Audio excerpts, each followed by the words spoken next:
on any of his film productions. He is an actor. This is a tough one. He is an actor. Actor, stunt coordinator, stuntman, director, writer, cinematographer, editor, and even choreographer. And he's got good taste in 10-track music. You can always find the familiar orchestra stylies of John Williams, James Horner, or David Arnold placed not so subtly to the soundtracks of Mario's films. One of his greatest influences, though, has been Jackie Chan. His entry last year, when he was a junior in high school, must be Jackie Chan fans here, maybe some family from Jackie Chan. Maybe someone from the school. His entry last year, Mario's entry last year, when he was a junior in high school, was a hilarious and action-packed cops and robbers drama, complete with outrageous and dangerous bloopers during the end credits. That has since become a staple of his work. This year, he produced no less than 4 different films in time for the Children's Film Festival deadline. I don't think that there is any doubt that he's a talented and certainly prolific and committed filmmaker. In fact, he should be committed. Now that you know so much about him, let me tell you his name. It's Mario Javier Gonzalez.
Welcome back. Switching gears a bit, we've all heard of great movies and movie directors such as Steven Spielberg and Gone with the Wind.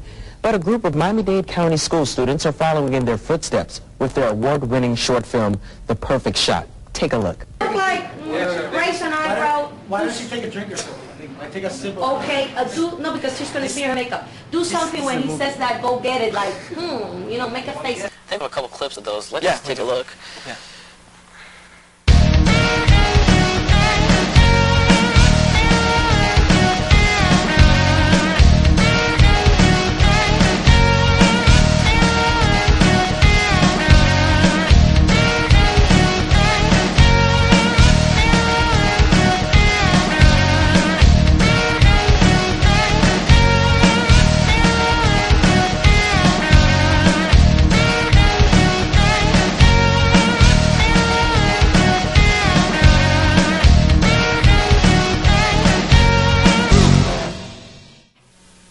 And Mario, basically you were the stunt guy from what I saw in the film. You did a great job. Thank you.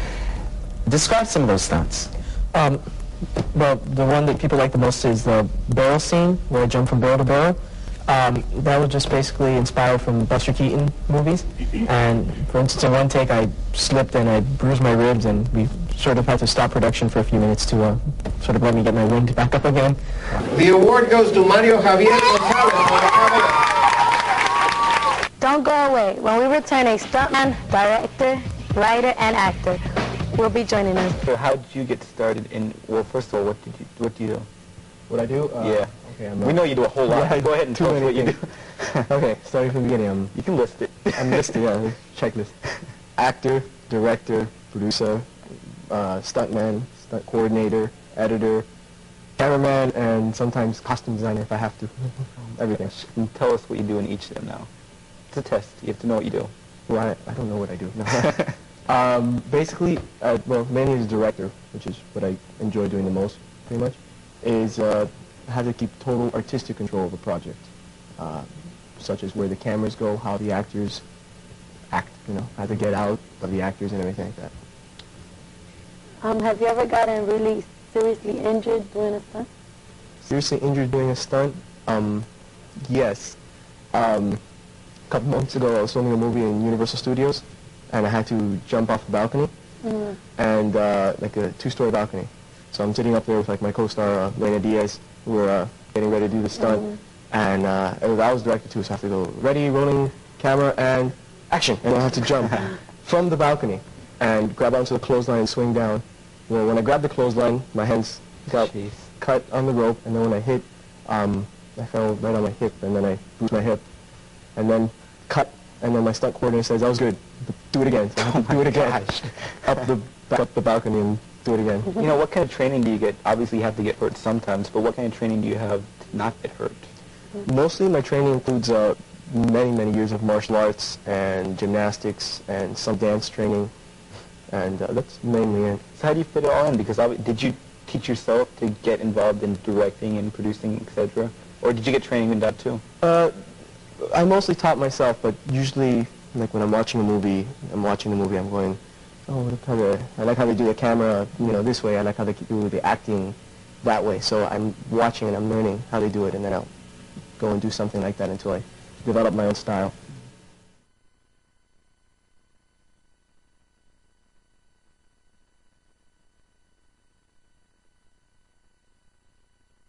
As far as what I do with Mario's group and everything else, that's a whole new experience for me. That's something, this is new territory, that new ground that I'm stepping on, and it's just like, I feel like, I don't know, a small fish in a big pond or something like that, it's just very new to me, but I'm being welcomed into it with open arms, and people are being very nice to me and very patient and telling me I look good, on camera doing stuff when I see myself and I know I don't.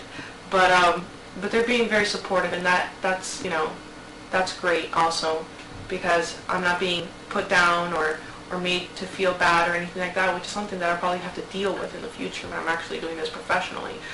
But they're really helping me get a good start on this, and if I do move into doing this, for TV or movies or anything like that, it's them that I have to thank, because, I was only set on doing one thing, and now they've opened my horizons, and that's really great in itself. In my opinion, what makes us unique and special is that we don't exactly do what everybody else is doing right now. Everybody else is concentrating on, they pick this topic, and everyone's sitting down serious, and then just starting off. And they're just like pacing themselves. We go as far as we possibly can go to reach our goal. We never stop. We just keep on going. We don't stop. I think what sets us apart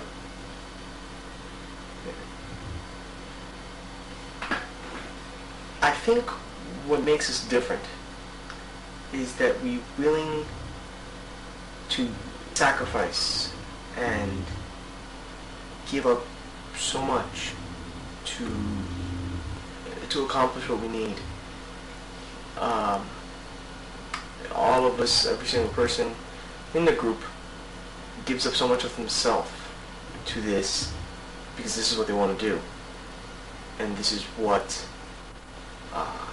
it is that they know this is their destiny, and this is their fate, and this is what drives them. And I think that's the most important thing, that the people in this group have drive, real drive, and real commitment, and real emotion to this art being the word, not just entertainment, not just anything, not just a movie, art. I think, in my opinion, at least my goals is to create art. I think that's the underlying word.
The outtakes are probably everybody's favorite part of the movies.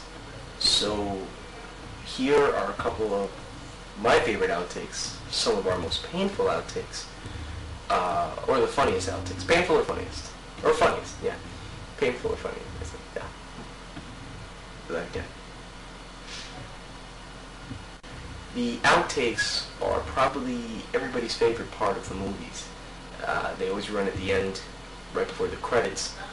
I think, at least to me, I think that the outtakes are always part of the movie, especially in our films, because it really shows what we went through to do the film. Sometimes in the end you see us lying on the floor with blood coming out of our nose or whatever. Sometimes you see a bone twisting out. It's, you know, sometimes people are completely shocked by seeing these things. But I think that, at least in our films, this group's films, it's essential because it's part of the movie. It's almost like a scene at the end. It's like the epilogue. I think the audience should know what we put into it, what we are giving to them, what they paid $6 for, type of thing. I think that should be. I think that is why it's part of our movies, because I want to give them, I want to show them, tell them what we are doing for them. I want to make that clear. So that's really what it is. So this is some of my favorite ones. Watch some of my favorite ones.